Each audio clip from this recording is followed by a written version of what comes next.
A new regime brings with it new laws. But for Afghanistan, their new regime is bringing back some old laws. The Ministry of Virtue and Vice has made a comeback. The Taliban have imposed their extreme interpretation of Islamic law. As a result, the lives of ordinary Afghans have been completely upended. Here's what has changed under the Taliban's rule.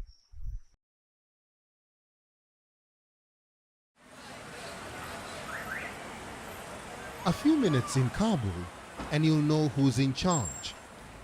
There are more guns on the street, fewer women, and a lot of black and white graffiti. This isn't the Islamic Republic of Afghanistan. This is Taliban country. There is more confusion and apprehension in the air. Afghans do not know what is expected of them. Do they return to work? Do they turn up for classes? And for women, do they dare step out alone? Colleges and universities symbolize this confusion. This is the scene at a private university in Kabul. Women on one side, men on the other, and between them is a curtain. This picture screams propaganda, so you can imagine the reality. Do not create problems and challenges in the field of education so that we can carry on with our activities in the field of education and employment like we used to in the past.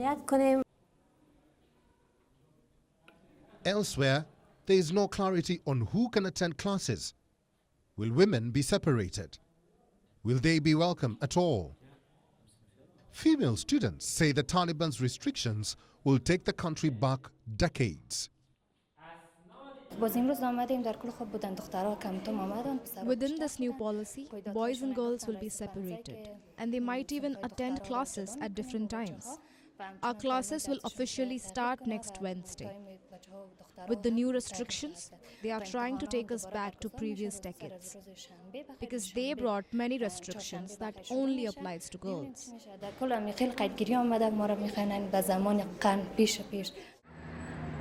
The Taliban's takeover has also changed Afghans' wardrobe.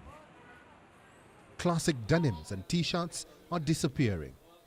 People are opting for traditional clothes, and you cannot blame them. During their first regime, the Taliban imposed a strict dress code. For women, that meant just one attire, the burqa. This time around, they have promised reforms. No burqa, just the hijab. But Afghans are wary of these promises. They are swapping out modern clothes anyway.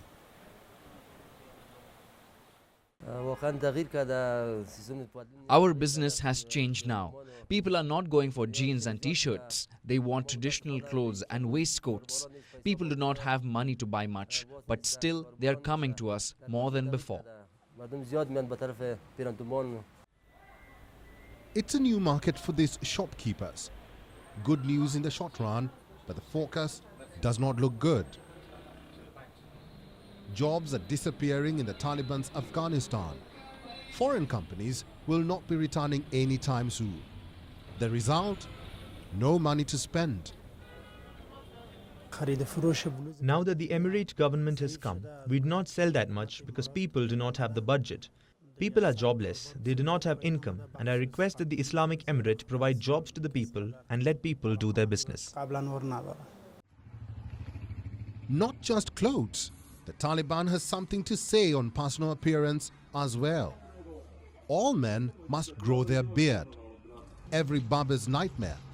In Kabul, their business depended on foreigners, mostly workers at Western embassies. Overnight, their whole clientele disappeared.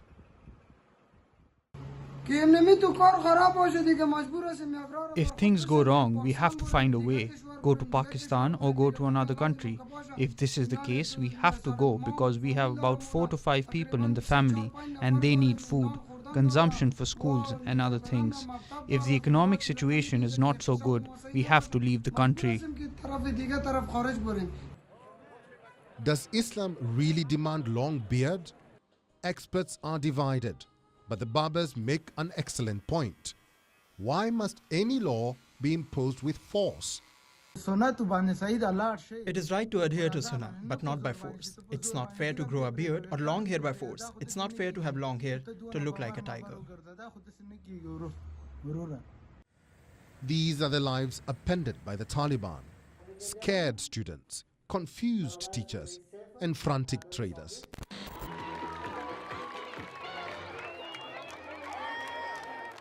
Over 20 years, they have gotten used to a new life, one that was free and hopeful.